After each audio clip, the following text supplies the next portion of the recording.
Oke teman-teman, kembali lagi di channel saya Animal World. Hari ini saya ingin berbagi tentang cara memandikan kucing yang takut dengan lingkungan baru ya. Ya seperti kucing yang baru kita adopsi dari teman kita atau dari orang lain. Biasa karakter kucingnya seperti ini. Dia akan takut dengan lingkungan baru ya. Dan ini sangat cocok buat para groomer nih yang biasa memandikan kucing orang, karena kucing orang lain itu kan datang pada lingkungan baru akan selalu takut dan tidak mengenal si groomer kan, pasti dia akan sedikit merasa takut. Dan ini di video saya ini kucingnya memiliki karakter seperti itu. Bahkan saat baru pertama datang si kucing melompat-lompat di dalam kandang karena merasa takut dengan lingkungan baru. Dan bisa kita langsung tonton videonya ini. Oke teman-teman, di sini bisa kalian lihat sendiri ya, dari raut muka si kucing, dia merasa takut dan bingung dengan lingkungan baru. Dan ini cara membuatnya tenang dengan cara mengelusnya agar dia merasa lebih tenang dengan kita. Dan jangan pernah membawa benda-benda yang membuatnya takut seperti benda apapun ketika mendekatinya. Lebih baik mendekatinya dengan tangan kosong ya, itu akan membuatnya lebih tenang. Dan jangan mengeluarkan suara yang besar karena itu akan membuatnya kaget dan takut. Oke, setelah dia tenang, barulah kalian bisa ambil dan memangku si kucing ya, agar dia merasa lebih tenang lagi. Oke teman-teman, setelah dia merasa tenang, kalian bisa memotong kukunya dulu ya. Dan di sini si kucing masih terlihat masih merasa was-was ya, dikarenakan dia masih melihat di sekeliling situ masih banyak kucing dan suara-suara kendaraan yang lewat. Jadi dia masih merasa tidak tenang. Jadi kita bisa menenangkannya saat memotong kuku itu, kita sesekali mengelus kepalanya ya. Itu bertujuan agar dia merasa lebih tenang. Atau kalian juga bisa memijit di bagian atas hidung tuh, di tengah-tengah alis. Itu bisa membuat si kucing rileks dan merasa lebih tenang karena mereka menyukainya itu. Selain digosok di bawah lehernya, itu juga memijat di bagian tengah itu membuat mereka nyaman.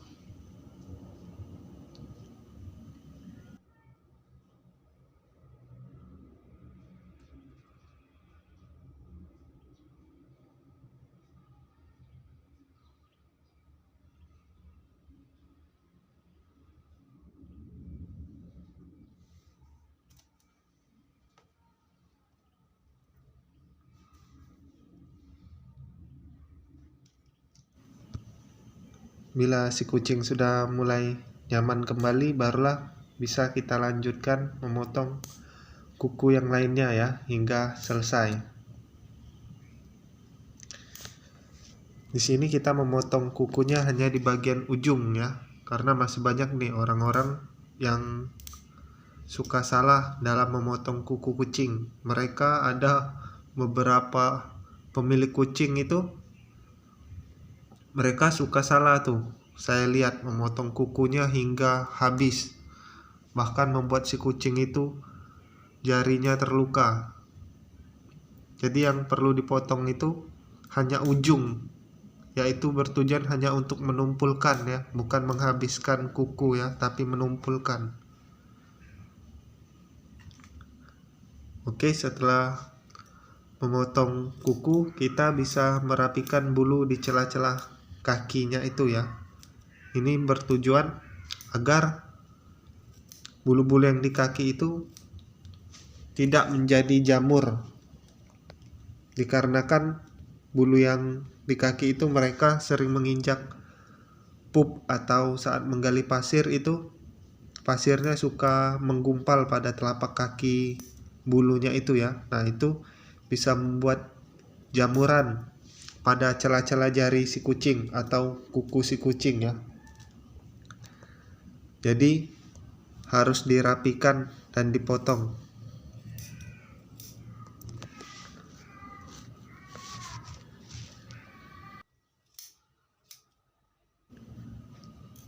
Oke teman-teman, ini di sini si kucing sudah mulai merasa tidak nyaman ya, atau risih, nggak mau dirapikan bulu tangannya. Dan bila dia nggak mau, jangan dipaksakan ya, karena mereka ini masih was-was, masih takut. Jadi kalau kita memaksa, takutnya mereka beranggapan kita jahat pada mereka ya. Dan bisa kalian perhatikan gerakan ekornya itu gerakan menandakan si kucingnya tidak nyaman. Makanya dia sering merontak tuh. Ekor yang begitu menandakan si kucing kesal ya, dari gerakannya itu searah dan kaku. Itu menandakan mereka kesal. Jadi kita bisa membuatnya duduk kembali dan mengelus-ngelusnya lagi ya, agar dia merasa tenang kembali. Bila sudah mulai tenang, barulah kalian bisa melanjutkan merapikan tangannya, namun sesekali juga mengelus kepalanya ya. Oke, kita lanjut lagi.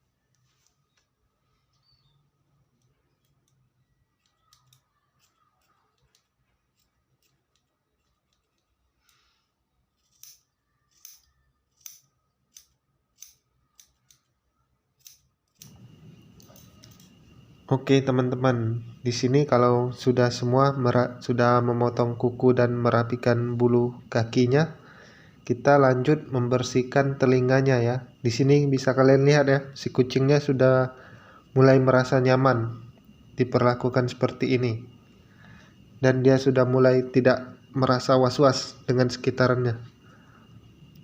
Dan di sini saya saat mengecek telinga si kucing ini, telinganya itu basah dan bau. Ini juga ciri khas tanda si kucing bermasalah di telinganya, entah itu oleh tungau ataupun oleh bakteri ya. Tapi di sini dugaan saya itu mengarah ke tungau, dikarenakan ada beberapa tanda yang ciri khas dibuat oleh si tungau. Oke, di sini saya akan lanjutkan lagi ya, membersihkan telinga sebelahnya ini dulu. Nanti saya akan tunjukin nih tanda-tanda kalau si kucing ada tungaunya ya. Kita akan cek apakah ada tungau benar atau tidak. Oke, di sini ya. Nah, ini bisa kalian lihat ya, ini tanda ya, kalau ada luka cakaran pada belakang telinga dan di bagian dalam juga tuh ada luka nih. Nah, ini sekarang kita cek ya, apakah ada tungaunya di dalam telinganya.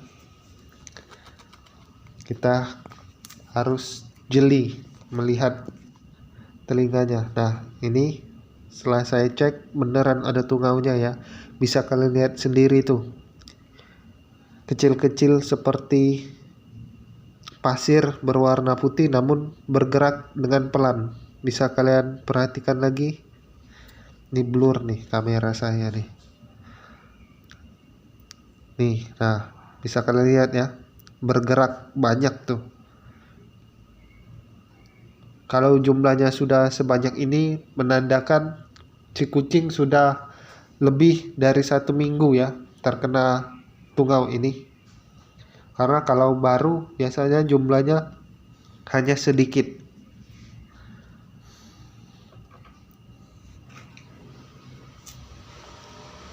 Oke, di sini saya akan lanjutkan membersihkan telinga di sebelahnya ya. Karena kita sudah mengetahui bahwa dugaan saya benar, si kucing terkena tungau ya. Tungau ini sering kita sebut kutu telinga atau ermit. Ini tungau ini juga berbahaya bila sudah menginfeksi kucing. Bila si kucing imunnya lemah, biasanya akan mengalami demam dan gak nafsu makan. Nah, yang inilah yang membuat berbahaya itu. Karena si kucing bila tidak makan dan minum, mereka akan dehidrasi. Dan bila sudah parah, itu bisa juga sampai menyebabkan kematian ya. Jadi rajin-rajin dicek ya telinganya dan dibersihkan.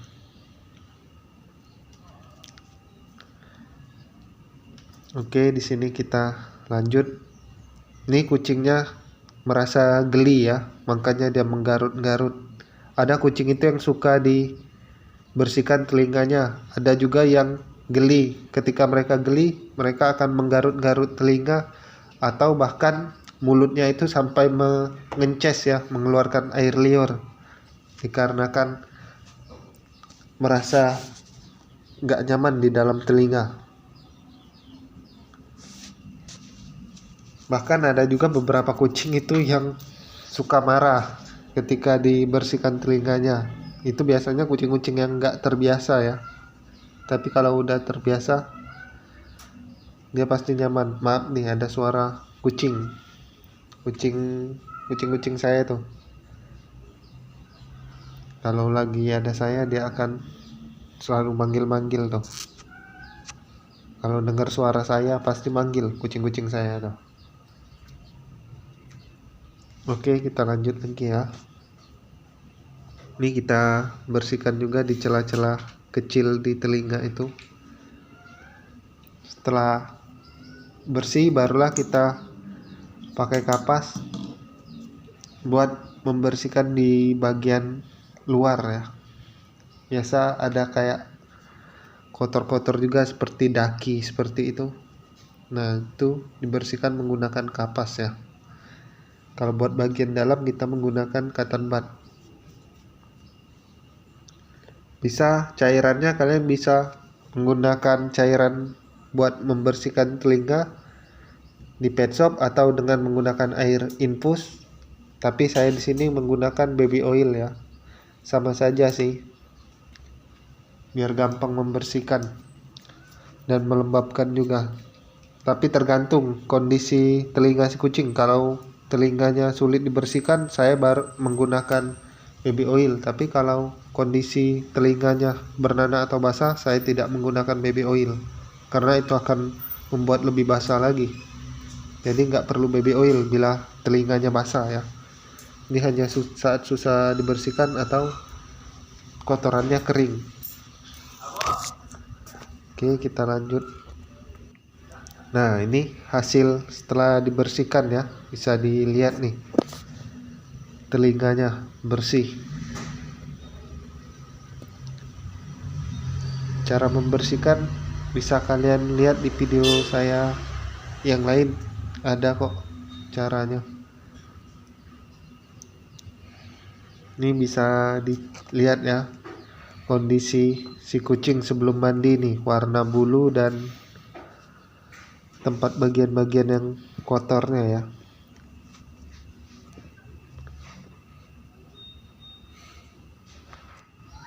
Nih bagian kakinya seperti warna abu-abu gelap ya. Nih mukanya nih seperti kecoklatan dan ekornya nih berminyak dan ada jamur hitam-hitam itu. Ini jamur lemak ya yang hitam berminyak bukan kotoran kutu pinjal. Kalau kotoran kutu pinjal itu kering, nggak berminyak. Oke, videonya langsung kita singkat saja ya, agar tidak memperpanjang durasi. Video saat memandikan kucingnya langsung kita potong karena cara memandikannya sama seperti video-video saya yang lain ya. Jadi langsung saja ke tahap pengeringan ya. Oke, selamat menonton. Oke teman-teman, ini video saat saya mengeringkannya. Videonya saya percepat ya. Di sini saya menggunakan blower agar cepat kering. Kita percepat saja ya videonya.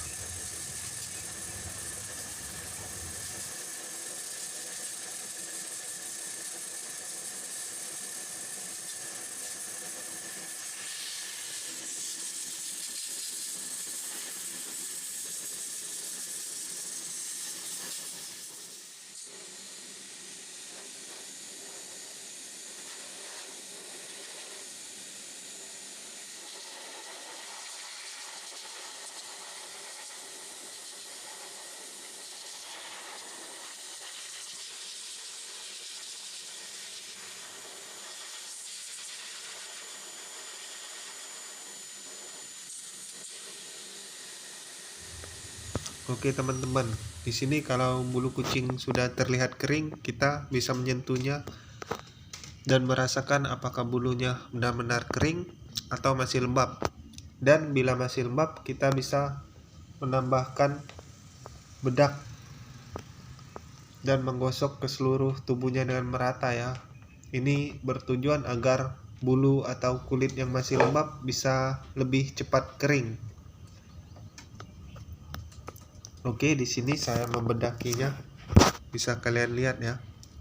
Ini saya bedak bagian atas dulu. Jangan sampai mengenai mata ya. Kalau di bagian muka kita hanya menggosokkan di tangan saja. Dan setelah itu kita menyisir bulunya ya. Agar bedak benar-benar mengenai seluruh bulu. Dan juga kita agar bertujuan menyisir ini agar kalau ada bulu gumpal atau kusut yang terlewatkan bisa benar-benar bersih. Tuh, bisa dilihat ya, masih ada bulu-bulu kusut setelah mandi. Ini dengan cara menyisir ini agar bulunya lebih cepat kering ketika dikena blower, dan juga bulu kusut tadi terangkat semua. Karena kalau dibiarin, bulu kusut itu bisa menyimpan kelembapan yang bisa mengakibatkan tumbuhnya bibit jamur atau menjadi sarang kutu ya. Jadi sangat penting buat kucing kalian itu rajin-rajin disisir. Karena kucing berekor atau berbulu panjang lebih sering menggumpal bulunya. Oke, di sini kita lanjut mengeringkannya hanya sebentar ya. Karena dia sudah kering. Kalau sudah disisir dan dibedakin, bulunya akan lebih cepat kering. Oke, kalau sudah, kita bisa tambahkan parfum agar si kucing wangi ya. Dan ini parfum yang digunakan parfum khusus kucing ya, bukan parfum yang dijual di toko-toko parfum manusia ya, beda ya.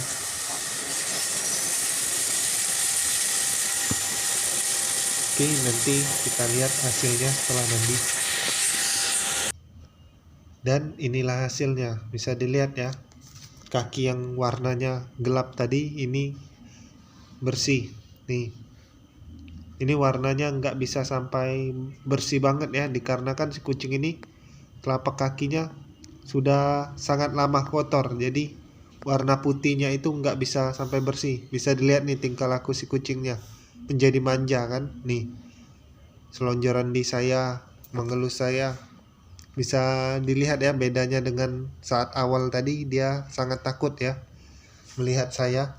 Dan juga di awal dia merasa selalu waspada dengan sekelilingnya, namun sekarang dia merasa lebih tenang, santai, dan merasa lebih nyaman ya. Bisa dilihat ya, si kucing nggak merasa takut ataupun stres ya. Nih telinganya udah bersih juga, kakinya nih bisa dilihat ya. Nih telinganya masih bersih.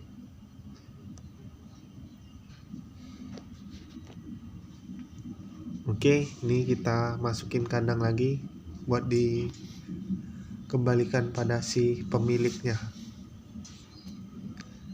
Nih bisa dilihat nih, si kucingnya nggak mau pulang nih, malah kembali ke saya lagi nih, karena dia udah merasa senang ya. Nih bisa Oke dilihat nih. teman-teman, mungkin cukup sampai di situ Oke. ya video tentang cara memandikan kucing yang takut pada lingkungan baru. Itu sangat cocok tuh buat para groomer ya, atau buat para owner yang baru mengadopsi kucing dari pemilik lain. Itu sangat cocok tuh tipsnya ya. Dan mungkin cukup sampai di sini video saya hari ini. Nantikan video-video saya yang lain dan tips-tips lainnya ya. Jadi jangan lupa di like dan subscribe channel ini, dan jangan lupa juga di share ya. Dan mohon maaf kalau ada salah-salah kata dalam berucap, dan sampai jumpa. Bye bye.